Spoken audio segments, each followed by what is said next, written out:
हम लोग जीवन रेखा की चर्चा कर रहे थे, उसी चर्चा में आगे बढ़ते हैं। तो सबसे पहले एक बड़ी अच्छी चर्चा के साथ आपसे आगे बढ़ेंगे। जीवन रेखा की अगर एक शाखा भी निकल करके गुरु पर्वत में पहुंच जाए, देखो फिर हम प्रारंभ करते हैं 1 नंबर से। ये आपका जीवन रेखा की लाइन यहाँ से प्रारंभ हो गई। इस जीवन रेखा की एक शाखा भी गुरु पर्वत तक पहुंच जाए तो पहली चीज, कई बार हमने यहाँ देखा, अगर 10 हाथ देखे हैं तो 10 में से 7 लोग ऐसी सरकारी नौकरी करते हैं। इतना मान करके चलिए, इसमें कहीं कोई संदेह नहीं है। अब सरकारी नौकरी नहीं करता है तो सरकार के किसी पद से उसको लाभ मिलता होगा, सरकार की किसी सुविधा का उसे लाभ मिलता होगा, ये मान करके चलिए। लेकिन अगर जीवन रेखा की कई रेखाएं यहाँ पर पहुँच रही हों, अब ये रेखाएं मिलती नहीं हैं पहली चीज़। लेकिन भैया अगर ये रेखाएं हैं तो इसका मतलब है कि वो व्यक्ति जितने कदम आगे बढ़ेगा, जितनी सीढ़ियां चढ़ेगा, उतना ही उन्नति करेगा, ऐसा मान करके चलिए। ये व्यक्ति जिस हाथ पे या जिस व्यक्ति के ऊपर, जिस वस्तु के ऊपर अपना हाथ रख देगा, वो व्यक्ति सोना बन जाएगी, ऐसा मान चलिए। प्रत्येक कार्य में इसको जीवन में सफलताएं मिलती ही मिलती हैं। अगर इतनी रेखाएं हैं तो सरकार के किसी ऊंचे पद में होगा, बड़े पद में होगा, ऐसा बिल्कुल आप मान के चलिए। संदेह जैसा कोई शब्द इसके जीवन में उत्पन्न ही नहीं होता। जीवन रेखा को काटकर हृदय रेखा की ओर जाती हुई कोई रेखा हृदय रोग में पीड़ा देती है। अब जीवन रेखा कोई है, इसको काट करके कोई रेखा निकल करके यहाँ पहुँच जाए हृदय रेखा तक, तो देखो जीवन रेखा को काटा और देखो इसके आगे पहुँचने का दूसरा मतलब, लेकिन यहाँ पर स्टॉप हो जाती है।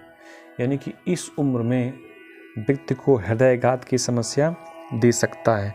और अगर जीवन रेखा को काट करके यही रेखा मस्तिष्क रेखा में पहुंच जाए, देखो इसको समझिए। यहाँ से रेखा ने जीवन रेखा को काटा, पहुंच के हृदय रेखा पर, तो हृदयघात देगा, मस्तिष्क रोग नहीं देगा। लेकिन यही रेखा यहाँ पहुँच करके आगे ना पहुँच करके सिर्फ और सिर्फ यहीं से इसमें रुक जाती, मस्तिष्क रेखा में। ये रुकना रेखा का बहुत अच्छा नहीं माना जाता, कहीं का भी हो। अगर रेखा यहाँ पर रुक जाती है तो इसको बहुत श्रेष्ठ नहीं माना जाता, इसको बड़ा गड़बड़ माना जाता है। तो यहाँ पर व्यक्ति को मस्तिष्क से रेखा मस्तिष्क रोग दे सकता है। देखो ये आपका यहाँ पर भी मंगल का स्थान होता है, यहाँ पर भी मंगल का स्थान होता है। ये जो मंगल का स्थान होता है ये निम्न मंगल का स्थान होता है, ये वाला मंगल का स्थान उच्च मंगल का स्थान होता है।